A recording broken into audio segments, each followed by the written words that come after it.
नमस्कार स्टूडेंट्स, हम एक बार फिर से आते हैं हमारे सेशन में जिसमें हम बात करेंगे सेंटेंस इंप्रूवमेंट पर, जो अभी तक एसएससी के प्रीवियस ईयर क्वेश्चन पेपर्स में आ चुके हैं और इन्हें हमने किरण पब्लिकेशन से लिया है। मैं आपको बता देना चाहता हूं कि हम किरण पब्लिकेशन का 2023 एडिशन फॉलो कर रहे हैं, जिस पर लिखा हुआ है 16,500 प्लस, और इसका मीडियम ऑफ इंस्ट्रक्शन भी इंग्लिश में है। तो अगर आपके पास दूसरे एडिशन है तो सीक्वेंस को मिला लें, अपने दोस्तों वगैरह से हमारा वाला एडिशन ले लें, फोटो स्टेट करा लें। और इसके अलावा हमने अपने टेलीग्राम चैनल को अपने यूट्यूब चैनल से लिंक कर दिया है। चैनल के पेज पर टेलीग्राम चैनल का लिंक आपको मिल जाएगा। वहाँ पर हम जो भी यहाँ पीडीएफ डिस्कस करते हैं, जो भी क्वेश्चन हम यहाँ पर डिस्कस करते हैं, उनको पीडीएफ फॉर्म में डालते जा रहे हैं। जो पिछली वीडियोस के कुछ पीडीएफ डले हुए नहीं है, वो भी कुछ दिनों में डाल दिए जाएंगे। लेकिन आप जो है लगे रहे, बने रहे, इसी तरह से अपनी अप्रोच रखें, प्रैक्टिस करते रहें। ठीक है, चलिए शुरू कर लेते हैं। 86 सेंटेंस आपके सामने ये रहा। क्या लिखा हुआ है?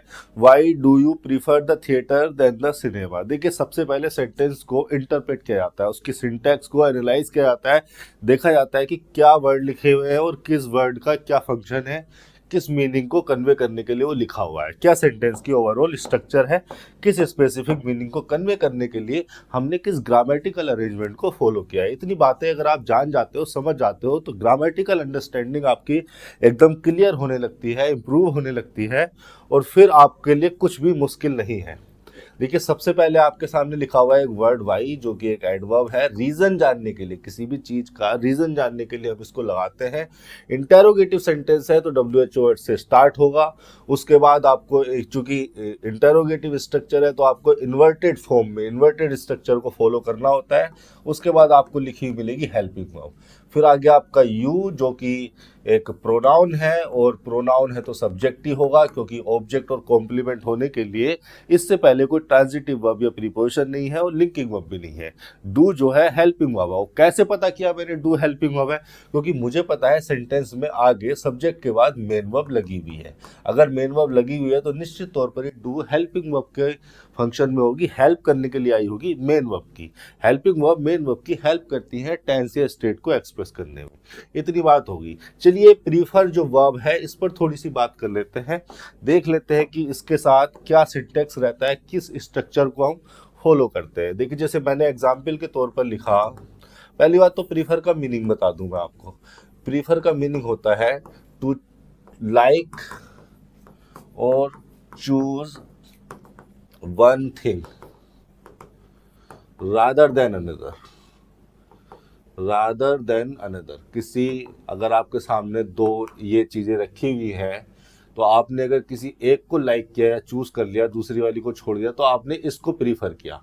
ठीक है, ये होता है प्रीफर का मीनिंग, टू लाइक और choose one thing rather than another. अब देखिए, ये किस तरह से सेंटेंस में लिखी जाती है। ट्रांजिटिव होती है, इंट्रांजिटिव होती है, इसके बाद ऑब्जेक्ट आएगा तो किस फॉर्म में आएगा, इस पर जरा बात कर लेते हैं। जैसे मैंने लिखा, आई प्रीफर क्रिकेट। प्रीफर हमारी ट्रांजिटिव नेचर की वर्ब है। ट्रांजिटिव नेचर की वर्ब है तो अपने बाद ऑब्जेक्ट लेगी, ऑब्जेक्ट उसने ले लिया क्रिकेट। भाई, लाइक करोगे, चूज करोगे तो किसी थिंग को ही तो करोगे, या जिसको भी करोगे तो वो ही उसका ऑब्जेक्ट हो जाएगी। अब देखो, यहाँ पे कोई कंपैरिजन नहीं किया जा रहा किसी चीज, किसी दूसरी चीज से। लेकिन अगर कंपैरिजन किया जाए, आई प्रीफर क्रिकेट, तो मैं यहाँ पर टू प्रीपोजिशन लगाता हूँ। प्रीफर के साथ टू प्रीपोजिशन लगाई जाती है जब हमारा इंटेंशन कंपैरिजन करने का होता है। कंपैरिजन इंटेंशन के साथ हम प्रीफर को यूज करते हैं। I prefer cricket to football. ठीक है, प्रीफर यहाँ पर ट्रांजिटिव वर्ब है। ट्रांजिटिव वर्ब ने अपना ऑब्जेक्ट ले लिया क्रिकेट, टू प्रीपोजिशन ने अपना ऑब्जेक्ट ले लिया फुटबॉल। इस तरह से हम जो है प्रीफर को यूज करते हैं। यहाँ पर कोई कंपैरिजन नहीं किया जा रहा, ये किसी स्पेसिफिक थिंग से कंपैरिजन नहीं किया जा रहा, सभी चीजों से कंपैरिजन किया जा रहा है। सभी जो स्पोर्ट्स है, उन सारे स्पोर्ट्स में मैं क्रिकेट को प्रीफर करता हूँ। लेकिन यहाँ पर जब किसी स्पेसिफिक पर्टिकुलर थिंग से आप कंपैरिजन करते हो, तो आप टू प्रीपोजिशन लगाकर चलते हो। प्रीफर का मीनिंग ही कुछ ऐसा है। प्रीफर के साथ हम इसी सिंटैक्स को फॉलो करते हैं। I prefer cricket to football. अब देखो, यहाँ पर ये जो ट्रांजिटिव वर्ब है, इसका ऑब्जेक्ट तो एक रेडीमेड नाउन है। रेडीमेड नाउन मतलब एक ऐसा वर्ड जो जिस फॉर्म में पाया जाता है उसी फॉर्म में वो नाउन होता है, बना बनाया नाउन होता है। जैसे कि क्रिकेट, जैसे कि बॉय एक नाउन है, लेकिन अगर मैं बात करूं प्ले की, तो प्ले तो एक वर्ब है। हाँ, प्ले नाउन भी है, लेकिन उस प्ले का मतलब फिर एक थिएटर होता है, प्ले राइट, उसकी बात नहीं कर रहे हैं। प्ले तो लेकिन वर्ब है। तो अगर मैं प्ले को ट्रांजिटिव वर्ब का ऑब्जेक्ट बनाना चाहूँ तो क्या बना पाऊंगा? नहीं बना पाऊंगा। मुझे पहले प्ले को नाउन की फॉर्म में लाना पड़ेगा। जैसे मैं लिखूं यहाँ पर आई प्रीफर प्ले क्रिकेट, गलत हो गया क्योंकि ट्रांजिटिव वर्ब है। ट्रांजिटिव वर्ब को चाहिए ऑब्जेक्ट, ऑब्जेक्ट का मतलब निश्चित तौर पर ही कोई नाउन चाहिए। प्रोनाउन भी हो सकता है कोई ऑब्जेक्ट, लेकिन प्रोनाउन पर यहाँ प्रोनाउन का कंटेक्स्ट यहाँ नहीं है, प्रोनाउन का स्कोप नहीं है, यहाँ पर हटा दो। यानी कि ऑब्जेक्ट है तो नाउन ही होना चाहिए। ट्रांजिटिव वर्ब है तो उसको चाहिए ऑब्जेक्ट, ऑब्जेक्ट का मतलब नाउन। आपने लिख रखी है वर्ब, तो इस वर्ब को नाउन बनाने के आपके पास दो तरीके होते हैं। पहला तो ये कि आप इसको जिरेंड बना दो। जिरेंड मतलब वर्ब की आईएनजी फॉर्म, यानी कि प्लेइंग लिख दो। या फिर आप इसको इन्फिनिटिव भी बना सकते हैं। हालांकि जो जिरेंड नाउन होता है और जो इन्फिनिटिव नाउन होता है, जिरेंड एक नाउन और इन्फिनिटिव भी एक नाउन, जो इन्फिनिटिव नाउन होता है इन दोनों के मीनिंग में थोड़ा सा डिफरेंस होता है। जिरेंड वहां लगाए जाते हैं जहां पर एक्टिविटी, जिरेंड वाली एक्टिविटी मेन वर्ब के साथ, यानी कि प्रीफर के साथ या प्रीफर से पहले की एक्टिविटी हो। इस पर मैं बात कर चुका हूं एक लेक्चर में। और इन्फिनिटिव वहां लगाए जाते हैं जहां नॉन फाइनाइट वर्ब वाली एक्टिविटी, यानी कि इन्फिनिटिव वाली एक्टिविटी, प्ले वाली एक्टिविटी मेन वर्ब की एक्टिविटी के बाद वाली एक्टिविटी हो। समझ रहे हैं बात को?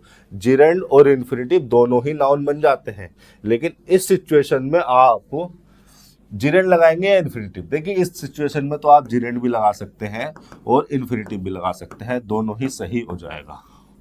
लेकिन जिरेंड एज ए नाउन और इन्फिनिटिव एज ए नाउन में भी एक डिफरेंस है, जिस डिफरेंस को मैं नॉन फाइनाइट वर्ब में बड़ी डिटेल में समझाता हूं। और पिछले किसी एक लेक्चर में ही मैंने बताया था, जब उस कंटेक्स्ट में क्वेश्चन आया था, और वो डिफरेंस मैंने ये बताया था जिरेंड और इन्फिनिटिव में, कि जिरेंड वाली जो एक्टिविटी होती है वो इस मेन वर्ब वाली एक्टिविटी से पहले की एक्टिविटी होती है, और इन्फिनिटिव वाली एक्टिविटी मेन वर्ब के बाद वाली एक्टिविटी होती है। हालांकि जब फिर इस कंटेक्स्ट पे कोई सेंटेंस आएगा तो मैं फिर समझाऊंगा। फिलहाल हमारी जरा प्रीफर वर्ब के कंटेक्स्ट पर आइए। मैं क्या कह रहा हूं, I prefer play cricket. Transitive verb थी, ट्रांजिटिव वर्ब का ऑब्जेक्ट चाहिए था, ऑब्जेक्ट हमने देखा वर्ब है, वर्ब को हमें नाउन बनाना पड़ा। नाउन बनाने के दो तरीके हैं, हम जिरेंड भी बना सकते हैं, इन्फिनिटिव भी, दोनों तरीके से यहाँ पर लिखा जा सकता है। आप लिखोगे आई प्रीफर प्लेइंग क्रिकेट, ये भी सही है। आप लिखोगे I prefer to play cricket, ये भी सही है। प्रीफर वर्ब का मीनिंग ही कुछ ऐसा है। लेकिन यहां पर देखिए, आप केवल एक ही एक्टिविटी को लिख रहे हैं। अगर आप कंपैरिजन करना चाहें, आई प्रीफर प्ले क्रिकेट, आपको फिर कंपैरिजन के लिए टू प्रीपोजिशन लगाना पड़ेगा, टू वॉच इट। अब जब आपने टू प्रीपोजिशन लगा दिया तो टू प्रीपोजिशन के बाद क्या चाहिए? ऑब्जेक्ट। यहां पर भी प्रीफर आपकी ट्रांजिटिव वर्ब लगी हुई है, इस ट्रांजिटिव वर्ब के बाद भी ऑब्जेक्ट चाहिए। अब अभी थोड़ी देर पहले पिछले सेंटेंस में मैंने आपको बताया था कि वर्ब को ऑब्जेक्ट बनाने के लिए, नाउन बनाने के लिए आप जिरेंड भी बना सकते हैं, इन्फिनिटिव भी बना सकते हैं। तो आप यहां पर प्लेइंग भी लिख सकते हैं और टू प्ले भी लिख सकते हैं, दोनों ही ठीक हो जाएगा। लेकिन जब आप यहां देखोगे, यहां प्रीपोजिशन चाहिए, यहां प्रीपोजिशन लगा हुआ है, प्रीपोजिशन के बाद चाहिए ऑब्जेक्ट, ऑब्जेक्ट मतलब नाउन। तो आप इस वॉच को भी नाउन बनाना चाहोगे, और इस वॉच को नाउन बनाने के भी आपके पास दो तरीके हैं, या तो इसको जिरेंड बना दो, वॉचिंग लिख दो, या फिर टू वॉच लिख दो। लेकिन इन दोनों में से एक ऑप्शन गलत हो गया, आपका टू वॉच वाला ऑप्शन यहां गलत हो गया। क्यों गलत हो गया? क्योंकि आपने यहां पर प्रीपोजिशन टू लगा रखा है, इसके बाद आप फिर दोबारा से टू वॉच लिखते हो तो ये बोलने सुनने में बहुत ही अटपटा लगता है। हालांकि टू वॉच एक इन्फिनिटिव है, और इस टू वॉच इन्फिनिटिव में जो टू है इसको प्रीपोजिशन कंसीडर नहीं किया जा सकता है, लेकिन ये फॉर्म तो प्रीपोजिशन की है। हालांकि इसको प्रीपोजिशन की कैटेगरी से बाहर कर दिया गया है, इन्फिनिटिव मान लिया गया है, लेकिन वास्तव में रियल में ये कभी ना कभी तो प्रीपोजिशन रहा होगा। टू है तो प्रीपोजिशन ही बेसिकली, या इसकी फॉर्म, इसको बोलोगे या इसको सुनोगे, कोई इसको बोलेगा और आप सुनोगे तो ये बोलने सुनने में तो प्रीपोजिशन जैसे ही है। तो क्या आप एक टू के बाद दूसरा टू लगाना चाहोगे? देखिए, कोई भी लैंग्वेज एक मैनर को फॉलो करती है। वो एक अच्छे, कोई भी जो बोलने वाला होता है वो उसको अच्छे ढंग से बोलने की कोशिश करता है ताकि सुनने वाले को अच्छे से पूरी बात समझ में आए। तो अगर हम उस मैनर को फॉलो करना चाहते हैं तो कोई भी स्पीकर एक टू के बाद दूसरा टू नहीं लगाना चाहेगा। कोई भी ये नहीं कहना चाहेगा टू टू वॉच इट। तो इसीलिए कहा जाता है कि प्रीपोजिशन के बाद जब हमें कभी भी ऑब्जेक्ट लगाना हो और वो ऑब्जेक्ट हमारा कोई वर्ब हो तो वर्ब को जिरेंड बनाए, इन्फिनेटिव ना बनाए। इसीलिए प्रीपोजिशन के बाद इन्फिनेटिव ऑब्जेक्ट के रूप में गलत हो जाते हैं, जिरेंड से ही हो जाते हैं। जब हमने यहां पर जिरेंड लगा दिया तो हम इसकी कंपैरिजन भी जिरेंड से करें। फिर यहां पर हम इन्फिनेटिव लगाने का क्या लॉजिक है? तो यहां से भी इन्फिनेटिव को हटाओ तो आपका सही सेंटेंस हो जाएगा, I prefer playing cricket to watching it.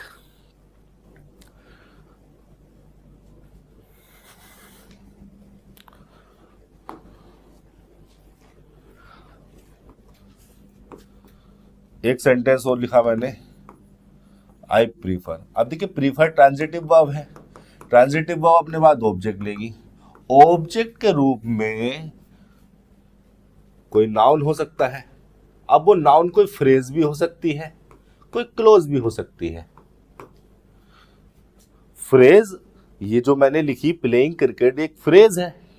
इससे पहले मैंने लिखा था क्रिकेट, ये एक सिंगल नाउन था। लेकिन मैं कोई क्लोज भी तो लिख सकता हूं, लेकिन जब मुझे क्लोज लिखनी पड़ेगी तो मुझे कंजंक्शन लगाना पड़ेगा। तो मुझे डैट कंजंक्शन लगाकर मैं उस क्लोज को लिख सकता हूं। I prefer that we should leave, या वी शुड भी नहीं, आई प्रीफर डैट, कुछ भी लिख दो, इससे क्या फर्क पड़ रहा है। चलो इसी क्लोज को रहने दो। आई प्रीफर ट्रांजिटिव वर्ब हुए, ट्रांजिटिव वर्ब का ऑब्जेक्ट जो हो गया पूरा नॉन क्लोज हो गया। इस सेंटेंस को लिखकर मैं ये कहना चाहता हूं कि प्रीफर ट्रांजिटिव वर्ब के बाद कोई क्लोज भी आ सकती है। प्रीफर के साथ डेट कंजंक्शन लगाकर आप कोई क्लोज भी लिख सकते हैं उस ट्रांजिटिव वर्ब का ऑब्जेक्ट बनाकर। प्रीफर के साथ अगर आप किसी वर्ब को लिखना चाह रहे हैं तो आप उसको जिरेंड फॉर्म में लिखें, अगर आप कंपेरिजन कर रहे हैं टू लगाकर। और अगर आप कंपेरिजन नहीं कर रहे हैं तो आप प्लेइंग भी लिख सकते हैं, टू प्ले भी लिख सकते हैं, आप फ्री हैं। और अगर आप कोई रेडीमेड नाउन लिख रहे हैं तब तो इस तरह से लिखा ही जा सकता है, I prefer cricket to football. इसमें तो कोई प्रॉब्लम ही नहीं है। वापस आते हैं हमारे सेंटेंस पर। क्या था लिखा हुआ था? प्रीफर ट्रांजिटिव वर्ब है। ट्रांजिटिव वर्ब है, उसने अपना ऑब्जेक्ट ले लिया। यहां पर कंपैरिजन के लिए हम देन नहीं लगाते, हम लगाते हैं टू। द सिनेमा, सिनेमा से थिएटर की कंपैरिजन की जा रही है। ये टू प्रीपोजिशन हो गया और टू प्रीपोजिशन का ऑब्जेक्ट हो गया द सिनेमा। तो फोर भी गलत है, अगेंस्ट भी गलत है, नो इंप्रूवमेंट भी नहीं, टू हो जाएगा। 86 का थर्ड। आगे चल लेते हैं। 87, he is the only man I know who can laugh at himself. देखिए, ही आपको पता है प्रोनाउन है। प्रोनाउन के बारे में बता चुका हूं, सब्जेक्ट हो सकता है, ऑब्जेक्ट भी हो सकता है, कॉम्प्लीमेंट भी हो सकता है। ऑब्जेक्ट तो होगा नहीं क्योंकि इससे पहले कोई ट्रांजिटिव वर्ब नहीं है, प्रीपोजिशन नहीं है। कॉम्प्लीमेंट भी इसे नहीं कहा जा सकता क्योंकि लिंकिंग वर्ब इससे पहले कोई नहीं लग रही। तो निश्चित तौर पर ये जो ही प्रोनाउन लिखा हुआ है, सब्जेक्ट लिखा हुआ है, सब्जेक्टिव केस में है तो ठीक है। आगे लिखा हुआ है इज। अब देखिए, आप इसको हेल्पिंग वर्ब भी कह सकते हैं, मेन वर्ब भी कह सकते हैं। हेल्पिंग वर्ब आप इसे तब कहोगे जब ये हेल्प करने के लिए आई हो किसी दूसरी मेन वर्ब की। तो क्या कोई दूसरी मेन वर्ब लगी हुई है? नहीं लगी। मैन तो एक नाउन है, ओनली डिटर्मिनर हो गया, ओनली द फिर एक आर्टिकल हो गया जो कि खुद एक डिटर्मिनर है मैन के लिए। आगे जो भी लिखा हुआ है, हालांकि ये एक वर्ब है लेकिन इसका सब्जेक्ट तो ये रहा। इस सब्जेक्ट के लिए तो एकमात्र यही वर्ब यूज हो रही है, तो एकमात्र यही वर्ब है, तो अब इसी को मेन कहना पड़ेगा। अब ये हेल्पिंग नहीं रहेगी। हेल्पिंग ये तब होती जब किसी दूसरी मेन वर्ब की हेल्प करने के लिए आई होती, कोई दूसरी मेन वर्ब लगी होती। तो इस जब मेन वर्ब होती है तो ये तो बी की फॉर्म है। बी जब मेन वर्ब होती है तो लिंकिंग नेचर की होती है, लिंकिंग वर्ब होती है। और लिंकिंग वर्ब के बाद लगाए जाते हैं कॉम्प्लीमेंट। कॉम्प्लीमेंट का हिंदी में मतलब है पूरक। पूरक मतलब जो पूरा करता हो। क्या पूरा करता हो? मीनिंग को पूरा करता हो। किसके मीनिंग को पूरा करता हो? सब्जेक्ट के मीनिंग को पूरा करता हो। सब्जेक्ट है हमारा ही, तो इसके बाद इज लिंकिंग वर्ब के बाद जो भी लिखा जाएगा वो कॉम्प्लीमेंट होगा, मीनिंग को पूरा करने के लिए आया होगा इस ही सब्जेक्ट के।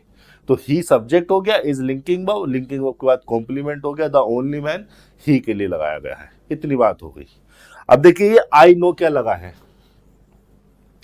आई के बारे में बता देता हूं। आई प्रोनाउन है, सब्जेक्ट है, और नो मेन वर्ब लगा हुआ है। आप ध्यान से देखोगे तो ये जो मेन वर्ब है ये ट्रांजिटिव नेचर की वर्ब है, इसका कोई ऑब्जेक्ट नहीं है। पहली बात तो ये, और दूसरी बात ये कि ये जो हु लगा हुआ है, ये हु एक प्रोनाउन ही है, और कैन लाफ एट हिमसेल्फ, इस क्लोज का कैन लाफ एट हिमसेल्फ, इस प्रेडिकेट का हु हो रहा है सब्जेक्ट। अब ये अगर सब्जेक्ट हो रहा है इस क्लोज का और कंजंक्शन भी हो रहा है, इट मीन्स ये क्या है, रिलेटिव प्रोनाउन है। रिलेटिव प्रोनाउन के फंक्शन में आ गया, और रिलेटिव प्रोनाउन लगाए जाते हैं अपने एंटीसीडेंट के लिए। कहाँ है इसका एंटीसीडेंट, इससे पहले तो आपने नो लिख रखा है। एक्चुअली में ये जो आई नो आपके सामने लिखा है ये एक एडिशनल क्लोज है। एक additional close I know, I believe, I think, I hope, I consider, ये सारी की सारी एडिशनल क्लोज लगा दी जाती है किसी भी सेंटेंस के बीच में एक पर्सनल ओपिनियन का एस्पेक्ट जोड़ने के लिए, कि ये जो बात बोली जा रही है ये बोलने वाले की, स्पीकर की एक पर्सनल ओपिनियन है, इसको किसी दूसरे वे में ना समझा जाए, इसको फैक्ट ना समझा जाए, इसको पर्सनल ओपिनियन की तरह लिया जाए। तो ये एडिशनल क्लोज लगा दी जाती है। अब एक्चुअली में जब इस एडिशनल क्लोज को लगाया जाता है, आई थिंक को, आई बिलीव को, आई होप को, आई कंसीडर को, तो यहाँ पर कोमा लगाया जाता है। वो कोमा ये एसएससी वाले हटा देते हैं, मुझे समझ में नहीं आता, या फिर ये किरण पब्लिकेशन वाले वो प्रिंटिंग मिस्टेक कर देते हैं, ये कोमा हटा देते हैं। बहरहाल ये कोमा लगा हुआ होना चाहिए, अच्छी ग्रामर का मतलब तो यही है। तो यहां पर मेरे हिसाब से कोमा होना चाहिए था, ये एडिशनल क्लोज लिखी हुई है। और ये पर्सनल ओपिनियन, ये बताने के लिए कि जो सेंटेंस लिखा हुआ है ये पर्सनल ओपिनियन है स्पीकर की। अब ये जो हु है इसको एंटीसीडेंट चाहिए, कहाँ है वो एंटीसीडेंट, वो है एंटीसीडेंट यहाँ। इस क्लोज को अभी थोड़ी देर के लिए समझो कि ये क्लोज है ही नहीं, ये है ही नहीं, ये है ही नहीं, और इसीलिए इस क्लोज को इसीलिए कोमा लगा के अलग किया जाता है, ताकि ये पूरे सेंटेंस की जो हमारा मेन सेंटेंस चल रहा है, जो कॉम्प्लेक्स सेंटेंस हमारा चल रहा है, उस सेंटेंस की स्ट्रक्चर में होते हुए भी उससे अलग रहे। इस क्लोज का उस सेंटेंस की स्ट्रक्चर पर कोई फर्क ना पड़े, इसलिए इसको कोमा से अलग किया जाता है। तो कोमा से अलग कर दिया थोड़ी देर के लिए, चलिए मान लेते हैं कि ये क्लोज है ही नहीं, ये एक एडिशनल क्लोज है ही नहीं। तो अब क्या है, हु रिलेटिव प्रोनाउन है, तो किसके लिए लिखी गई है, वो लिखी गई है द ओनली मैन एंटीसीडेंट को रिलेट करने के लिए इस क्लोज में, इस प्रेडिकेट में, can laugh at himself. Can laugh at himself actually में कैन लाफ एट हिमसेल्फ का एक्चुअली में सब्जेक्ट द ओनली मैन होना था, लेकिन उसको बना नहीं सकते क्योंकि वो तो इस लिंकिंग वर्ब के साथ कॉम्प्लीमेंट हो गया सब्जेक्ट का। तो हमने उसके मीनिंग को रिलेट करने के लिए ही रिलेटिव प्रोनाउन हु को लिखा है, और यही रिलेटिव प्रोनाउन का फंक्शन होता है, भली बात ही जानते हैं। तो इस तरह से आपका ये सेंटेंस लिखा हुआ है। आई नो एक एडिशनल क्लोज है, who can laugh at himself, तो हु तो सही है भाई, सब्जेक्ट ही लिखा जाना था, सब्जेक्ट यहाँ पर लिखा है। बाकी ऑप्शन क्या दे रखे हैं, हुज जो है डिटर्मिनर के फंक्शन में होता है, डिटर्मिनर के फंक्शन में होता है, हुम होता है ऑब्जेक्ट के फंक्शन में, हुज को जो है पजेसिव फंक्शन में ले आता है, तो ये तो आना नहीं है। विच को ले आता है थिंग्स के लिए, तो ये तो तीनों ही ऑप्शन गलत हो गए भाई। हुम क्या है प्रोनाउन का, हु सब्जेक्टिव केस है, हुम है ऑब्जेक्टिव केस, और हुज है पजेसिव केस, ये पजेसिव केस है। तो हमें ना तो यहाँ पर पजेसिव केस की जरूरत है ना ऑब्जेक्ट की जरूरत है, हमें तो सब्जेक्ट चाहिए था। क्योंकि सब्जेक्ट चाहिए था कैसे पता चला, क्योंकि आगे पूरा का पूरा प्रेडिकेट लिखा हुआ है भाई। लाफ तो इंट्रांजिटिव वर्ब है, इंट्रांजिटिव वर्ब है लाफ, इसको तो ऑब्जेक्ट चाहिए नहीं, और इसीलिए तो हमने एट प्रीपोजिशन लगाया है, चूंकि लाफ हमारी इंट्रांजिटिव वर्ब थी, और प्रीपोजिशन का ऑब्जेक्ट भी हमने लिख रखा है हिमसेल्फ, तो ऑब्जेक्ट की तो आवश्यकता है ही नहीं, केवल हमें सब्जेक्ट चाहिए, और वो सब्जेक्ट हमने हु को बना रखा है, तो होम की तो आवश्यकता ही नहीं है, पजेसिव केस भी हमें नहीं चाहिए, और विच लगाते हैं थिंग्स के लिए। तो तीन ही ऑप्शन गलत हो गए, नो इंप्रूवमेंट सही हो जाएगा। 87 का 4। 88 पर चल लेते हैं।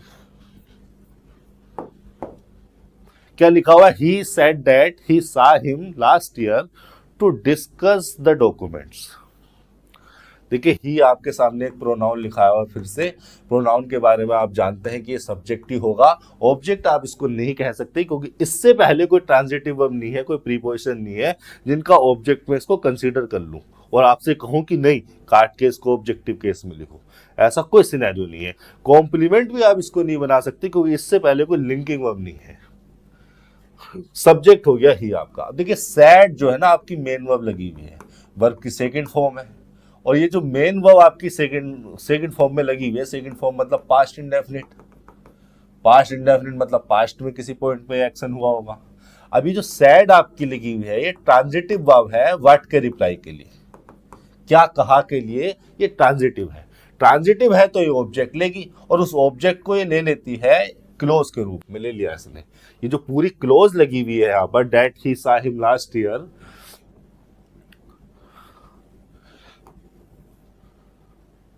टू डिस्कस द डॉक्यूमेंट्स, ठीक है। ये जो पूरी की पूरी क्लोज लगी हुई है, ये पूरी की पूरी क्लोज सैड ट्रांजिटिव वर्ब का ऑब्जेक्ट हो रही है। अगर पूरी की पूरी क्लोज ऑब्जेक्ट हो रही है तो मैं इसको कहूंगा नाउन क्लोज, क्योंकि ऑब्जेक्ट का काम तो नाउन ही कर सकता है। डैट हमने लगा दिया कंजंक्शन। डैट कंजंक्शन लगाया जाता है मेन क्लोज से किसी रिलेवेंट इंफॉर्मेशन को इंट्रोड्यूस करने के लिए, जोड़ने के लिए। डैट कंजंक्शन लगा दिया। ही लगा दिया हमने फिर से एक प्रोनाउन। अब इस क्लोज को स्टार्ट कर रहे हैं, प्रोनाउन हमारा सब्जेक्ट है। अब देखिए यहां पर लगी हुई है सा, मेन वर्ब है, वर्ब की सेकंड फॉर्म लगी हुई है। फिर लगा हुआ है, अभी तक कोई दिक्कत नहीं हुई, कोई प्रॉब्लम नहीं है मुझे, ठीक है। फिर लगा हुआ है, चूंकि सा एक ट्रांजिटिव वर्ब है, ट्रांजिटिव वर्ब के बाद उसका ऑब्जेक्ट आ गया। फिर लगा हुआ है लास्ट ईयर। लास्ट ईयर जो है ना एक एडवर्ब ऑफ टाइम है। किसी भी टाइम की यूनिट के साथ नेक्स्ट और लास्ट लगा दिया जाता है। टाइम की कोई भी यूनिट ले लो, week, year, month, day, decade, century, इनके साथ नेक्स्ट या लास्ट लगा दिया जाता है, तो ये जो पूरा का पूरा फ्रेज बनता है ये बन जाता है एडवर्ब ऑफ टाइम फ्रेज, ठीक है। ये नाउन था, ये डिटर्मिनर था, लेकिन डिटर्मिनर प्लस नाउन का जो कॉम्बिनेशन बन गया ये एडवर्ब टाइम फ्रेज के, एडवर्ब टाइम के फंक्शन में आता है। तो ये एडवर्ब टाइम लगा हुआ है आपके सामने, और एडवर्ब ऑफ टाइम डिसाइड करता है टेंस को। तो ये किसके टेंस को डिसाइड करेगा? सा के टेंस को डिसाइड करेगा या इसके टेंस को डिसाइड करेगा? देखिए लास्ट ईयर लगा हुआ है इस क्लोज में, इस दैट क्लोज में, तो इसी क्लोज के टेंस को डिसाइड करेगा। सैड के टेंस से तो इसका कोई लेना देना है नहीं, यानी कि सैड का टेंस तो सही है जो भी है। लास्ट ईयर बताता है पास्ट के पॉइंट को।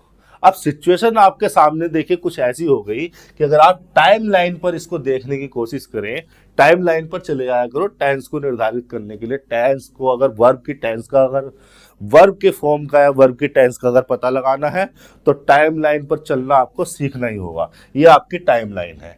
टाइम लाइन पर ये वो पॉइंट है जब आपने सेंटेंस को रिपोर्ट किया। इस पॉइंट को मैं कहता हूं रिपोर्ट टाइम। ये ही वो पॉइंट होता है जो कि केवल और केवल प्रेजेंट का टाइम होता है। इससे एक सेकंड पहले ही पास्ट और सारा पीछे को पास्ट ही है। जब तक भी यूनिवर्स, जब से यूनिवर्स शुरू हुआ होगा, जब से ह्यूमन एग्जिस्टेंस है, ये जब से टाइम सिस्टम है, और इसके एक सेकंड बाद भी फ्यूचर, तब तक जब तक एग्जिस्टेंस मानी जा सकती है। सारा का सारा आगे वो फ्यूचर, केवल एक ये पॉइंट को प्रेजेंट कंसीडर कर सकता हूं मैं। अब देखो ये जो सैड वाली एक्टिविटी है पास्ट इंडेफिनिट में है, मतलब पास्ट के किसी पॉइंट पर हुई होगी। मान लेते हैं कि ये वो पॉइंट है पास्ट में जहां पर सैड वाली एक्टिविटी हुई, ही सैड वाली एक्टिविटी। अब उसने जो सैड वाली जो एक्टिविटी की, उसने एक इंफॉर्मेशन जो सैड की, उस इंफॉर्मेशन में उसने लास्ट ईयर का जिक्र किया। तो लास्ट ईयर को इस पॉइंट से लास्ट ईयर बोल रहे हैं ना भाई, इस पॉइंट से एक साल पहले की बात कर रहा है। अगर कोई ही ये जो भी पर्सन है जिसके लिए हमने ही यूज किया है, इस पॉइंट पर लास्ट ईयर कह रहा है, तो ये लास्ट ईयर इसने यूज किया होगा इस पॉइंट से पहले के पॉइंट के लिए, इस पॉइंट से एक साल पहले के पॉइंट के लिए। यही तो बात है। तो इसी पॉइंट से तो रिलेट करोगे आप, और जो हम इस पॉइंट से रिलेट करते हैं तो ये वाला जो पॉइंट है, ये वाला पॉइंट हो जाता है इस पॉइंट से, इस पास्ट इंडेफिनिट, इस पास्ट के पॉइंट से पहले का पॉइंट, यानी कि पास्ट ऑफ पास्ट का एक्शन हो गया। पास्ट ऑफ पास्ट का एक्शन हो गया तो इस सीक्वेंस को दिखाने के लिए, यानी कि ये वाला जो सा वाला काम हुआ, ये कहाँ हुआ है, लास्ट ईयर हुआ है, सैड से 1 साल पहले यहाँ पर ये वाला काम हुआ है। तो इस सीक्वेंस को दिखाने के लिए, इस क्रोनोलॉजिकल, इस टाइम की सीक्वेंस को दिखाने के लिए कि ये सा वाला काम सैड वाले काम से 1 साल पहले हुआ है, इस क्रोनोलॉजी को, इस सीक्वेंस को दिखाने के लिए हमें यहाँ पर चूज करना चाहिए पास्ट परफेक्ट। तो हमें यहाँ लगाना चाहिए हैड सीन। तो ये हो जाएगा इसका दूसरा ऑप्शन सही। आगे की स्ट्रक्चर को देख लेते हैं। टू डिस्कस, 2 + V1, इन्फिनिटिव लग गया। इन्फिनिटिव के बारे में मैं आपको बता चुका हूं, ये नाउन भी हो जाते हैं, एडजेक्टिव भी हो जाते हैं, एडवर्ब भी हो जाते हैं। क्या आप देखकर बता सकते हैं कि टू डिस्कस यहां पर क्या होगा? देखिए, टू डिस्कस इन्फिनिटिव को नाउन आप तब कह सकोगे जब वो सब्जेक्ट ऑब्जेक्ट या कॉम्प्लीमेंट के फंक्शन में हो। किसी भी वर्ड को, किसी भी फ्रेज को, किसी भी क्लोज को कुछ भी कहने से पहले उसका फंक्शन देख लिया करो। बार बार एक ही बात आपके दिमाग में डाल रहा हूं। टू डिस्कस को नाउन तो तब कह सकोगे जब इसका फंक्शन सब्जेक्ट ऑब्जेक्ट या कॉम्प्लीमेंट का हो। क्या यहाँ पर सब्जेक्ट बन रहा है किसी का? नहीं। क्या ये ऑब्जेक्ट बन रहा है किसी का? नहीं। ऑब्जेक्ट होता तो इससे पहले कोई ट्रांजिटिव वर्ब लगी होती। क्या ये कॉम्प्लीमेंट बन रहा है किसी का? नहीं। इससे पहले तो कोई लिंकिंग वर्ब नहीं है, तो नाउन तो ये है नहीं। क्या ये एडजेक्टिव कहा जा सकता है इसको? एडजेक्टिव इसको तब कहा जा सकता था जब ये किसी नाउन को मॉडिफाई करने के लिए आया हो। कहाँ है वो नाउन जिसको मॉडिफाई करने के लिए आया होगा? हाँ, द डॉक्यूमेंट्स एक नाउन लगा है, लेकिन वो डिस्कस के बाद लिखा है। डिस्कस खुद एक ट्रांजिटिव वर्ब है। इन्फिनिटिव भी एक नॉन फाइनाइट वर्ब होते हैं, तो वर्ब का एट्रीब्यूट लेके चलते हैं। तो उस एट्रीब्यूट को चेक किया तो हमने पाया कि वो ट्रांजिटिव वर्ब है। उस ट्रांजिटिव वर्ब का ऑब्जेक्ट लिखा हुआ है द डॉक्यूमेंट्स। तो ये एडजेक्टिव भी नहीं है, किसी नाउन के लिए नहीं आया है, ये है एक्चुअली में एडवर्ब। ये बता रहा है इसके रीजन को। ये जो एक्टिविटी हुई है हैड सीन वाली, इसके पर्पस को, इसके रीजन को बताने के लिए टू डिस्कस आया है। ये जो इन्फिनिटिव है ये एडवर्ब रीजन हो जाते हैं। एडवर्ब रीजन मतलब वाई का reply. He had seen him last year, why? To discuss the documents. तो 88 का हो जाएगा दूसरा ऑप्शन। बाकी सब गलत है, मैट नहीं, सीन नहीं, कुछ नहीं। 89 पर चल लेते हैं। क्या लिखा हुआ है? Them shoes are mine. देखिए, जो देम है ये तो ऑब्जेक्टिव केस लिखा हुआ है। ऑब्जेक्टिव केस आप तब लिख सकते थे जब यहां पर कोई ट्रांजिटिव वर्ब होती और फिर आप कह देते कि उसका ऑब्जेक्ट चाहिए, या फिर कोई प्रीपोजिशन होती और फिर आप कह देते कि उसका ऑब्जेक्ट चाहिए।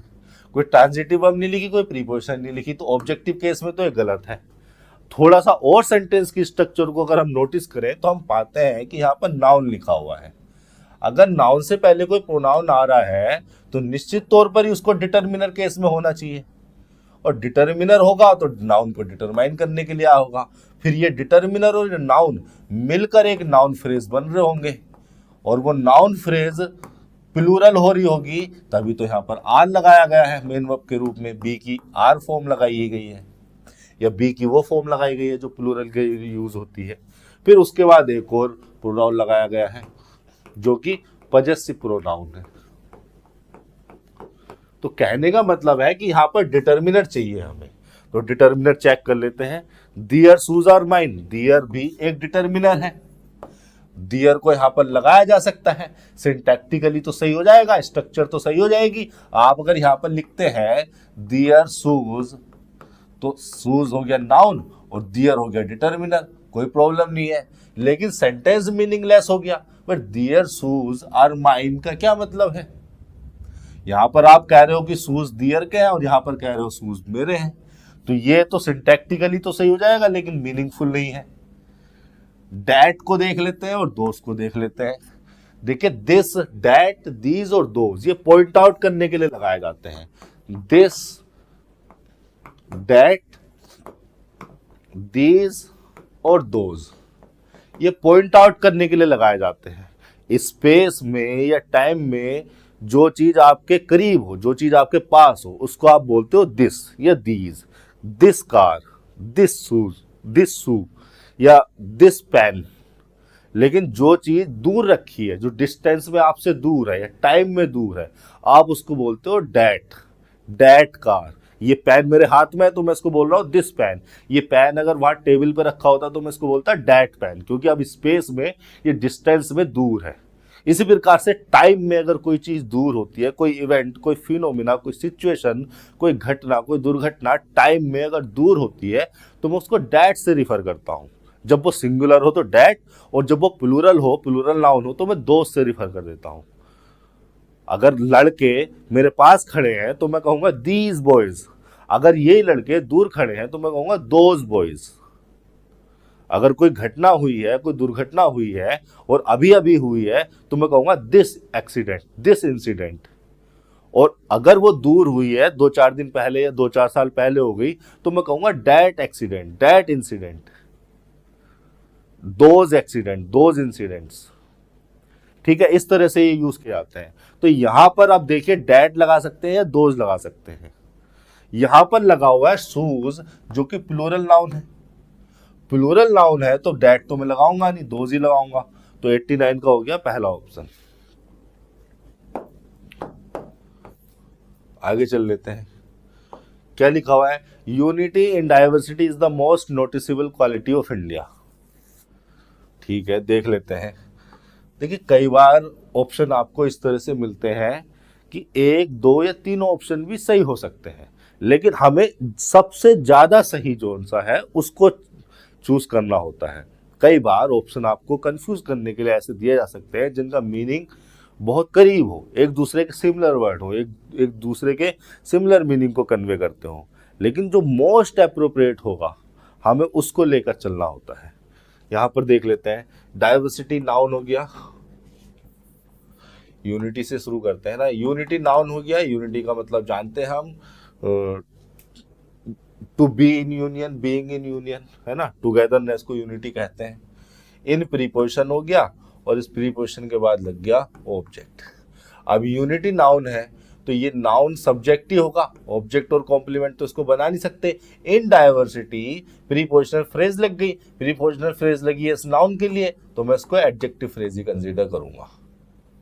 यूनिटी हो गया हमारा सब्जेक्ट जो कि सिंगुलर है, एक एट्रीब्यूट या क्वालिटी को दिखा रहा है, एक स्टेट को, एक अवस्था को दिखा रहा है।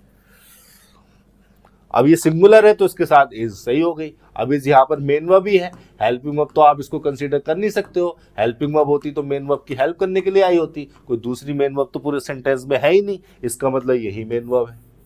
अब मेन वर्ब है तो लिंकिंग नेचर की वर्ब है, लिंकिंग नेचर की वर्ब है तो उसको चाहिए कॉम्प्लीमेंट। कहाँ है इसका कॉम्प्लीमेंट? ये लिखा हुआ है इसका कॉम्प्लीमेंट। क्वालिटी नाउन हो गया, नोटिसेबल एडजेक्टिव हो गया इस नाउन के लिए, मोस्ट एडवर्ब हो गया इस एडजेक्टिव के लिए, द आर्टिकल लग गया इस नाउन के लिए, क्योंकि हमने एडवर्ब भी ऐसा लगा दिया जिसने उसको स्पेसिफिक कर दिया तो हमें द आर्टिकल लगाना पड़ेगा ऑफ प्रीपोजिशन, और इस प्रीपोजिशन का ऑब्जेक्ट लग गया इंडिया। देखो सिंटैक्टिकली तो सेंटेंस सही है, सिंटैक्टिकली तो कोई प्रॉब्लम है ही नहीं।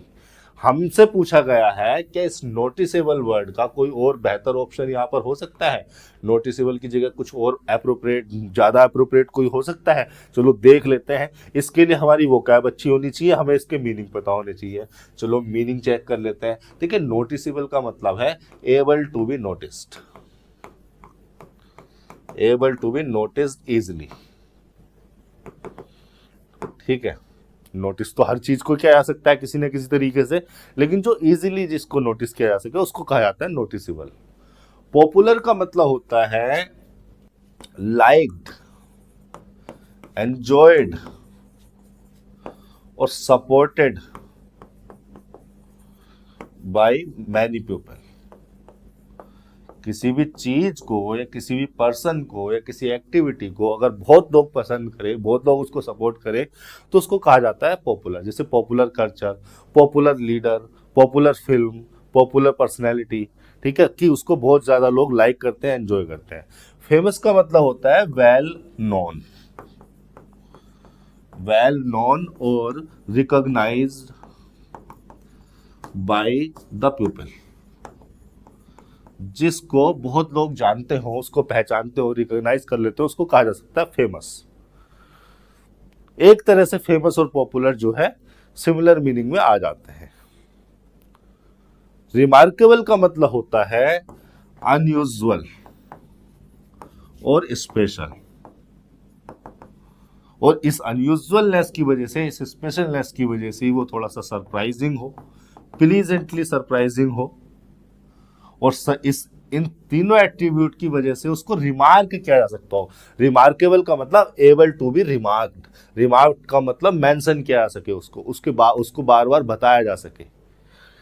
ठीक है, एबल टू बी रिमार्क्ड, यहां पर लिख देता हूं मैं, able to be remarked, able to be remarked.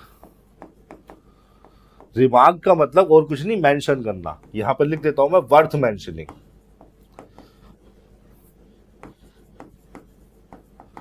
मतलब कोई चीज या कोई भी एक्टिविटी, कोई भी प्रोसेस या कोई भी एट्रीब्यूट अगर अनयूजुअल है, स्पेशल है, सरप्राइजिंग है, और वो इतना सरप्राइजिंग है, इतना स्पेशल है कि उसको मेंशन किया जा सके, बार बार उसको रिमार्क में लाया जा सके, तो उसको रिमार्केबल कहा जा सकता है।